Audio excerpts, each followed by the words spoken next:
There are a number of stories in the Bible that involve being in a boat during a storm.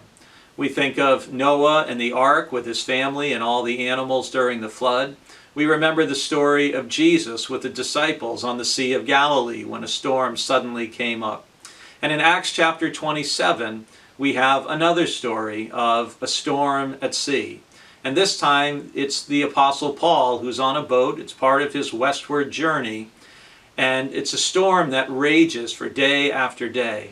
And Acts chapter 27, verse 20, our verse for today states, "When neither sun nor stars appeared for many days, and no small tempest raged, all hope of our being saved was at last abandoned."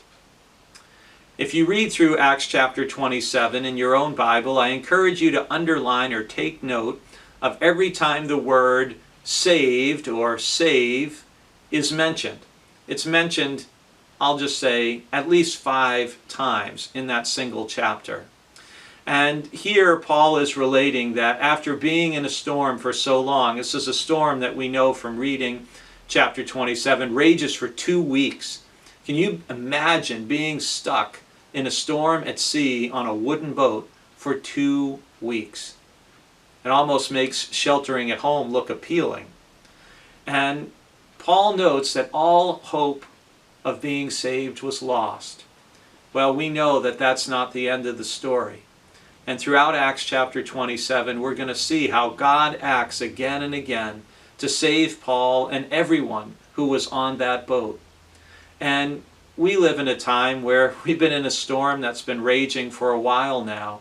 And we know that not everyone lives. Not everyone will physically survive. We're tragically at about 100,000 people who have been lost to the pandemic. But there is a level of being saved that goes beyond even this physical life. And that has to do with our relationship with Jesus Christ. And that relationship is eternal. And no storm can shake it. Where is your shelter in the storm of life? There's an old hymn that says, "The Lord's my rock, in him I hide, a shelter in the time of storm." I pray that you will trust Jesus today and every day as we weather this storm together.